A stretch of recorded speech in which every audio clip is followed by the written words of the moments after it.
हे मेरे नाथ, मैं आपको भूलूं नहीं। श्री कृष्ण शरणम मम। श्रीमद्भागवत रहस्य के एकादश स्कंद के अंतर्गत श्री उद्धव चरित्र के प्रसंग में आज श्री डोंगरे जी महाराज कहते हैं कि भगवान श्री कृष्ण ने उद्धव जी पर अतिशय कृपा किया है। भगवान श्री कृष्ण ने उद्धव जी को कल्पगुरु दत्तात्रेय भगवान के चरित्र का उपदेश दिया है और वह कहते हैं कि पतंगा भी गुरु है। वह अग्नि से मोहित होकर उसके पास जाता है और जलकर मर जाता है। मनुष्य भी माया से मोहित है उद्धव, उसमें फंसकर अपना सर्वनाश मोल लेता है। पतंगे की भांति सौंदर्य के पीछे पागल होने से अपना अहित ही हो जाता है। जगत के विषय बाहर से सुंदर है उद्धव, सतर्क रहना, भीतर से नहीं। सुंदरता तो केवल कल्पना मात्र है। एकमात्र श्री कृष्ण ही सुंदर है। एकमात्र भगवान सांब सदाशिव ही सुंदर है। उन्हीं से प्रेम करो। कल्पगुरु दत्तात्रेय भगवान अपने गुरुओं का वर्णन आगे बढ़ाते हैं और कहते हैं, भ्रमर की भांति सार ग्रहण करो किंतु आसक्त न बनो। भ्रमर ने कमल में आसक्त होकर अपने प्राणों को हाथ धो लिया। वह लकड़ी में तो छेद कर सकता है, किंतु कमल की कोमल पंखुड़ी को क्यों नहीं छेद कर पा रहा है? क्योंकि वह उसमें आसक्त है। यह संसार भी कमल जैसा है जो अपने विषय गंध में जीव भ्रमर को फंसा देता है।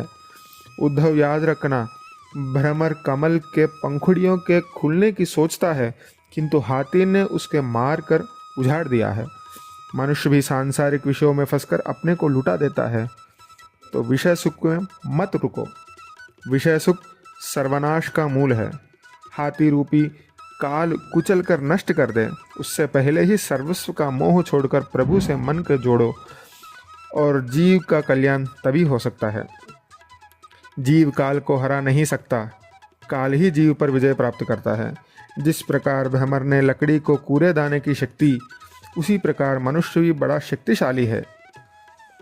मनुष्य यदि चाहे तो नारायण बन सकता है, किंतु उसे पहले आसक्ति का त्याग करना चाहिए। मधुकृत के दो अर्थ हैं, भ्रमर और मधुमक्खी।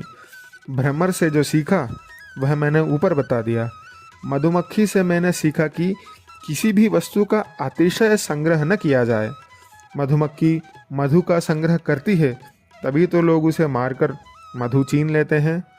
अतिशय संग्रह का कारण है अतिशय लोभ होना, और अतिशय संग्रह का परिणाम है विनाश।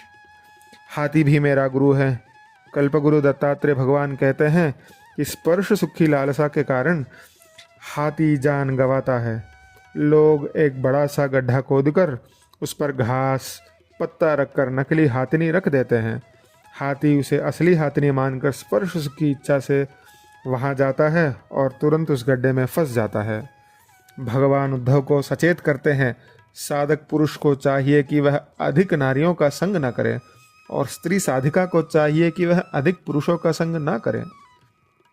इस प्रकार कल्पगुरु दत्तात्रेय भगवान ने शब्द, स्पर्श, रस, रूप और गंध, इन पांचों विषयों की चर्चा की है। एक ही विषय का सेवन करने पर भी हाथी, भ्रमर आदि का नाश होता है। उद्धव, तुम सोचो तो सभी विषयों का सेवन करने वाला मनुष्य की तो कैसी दुर्गति होगी।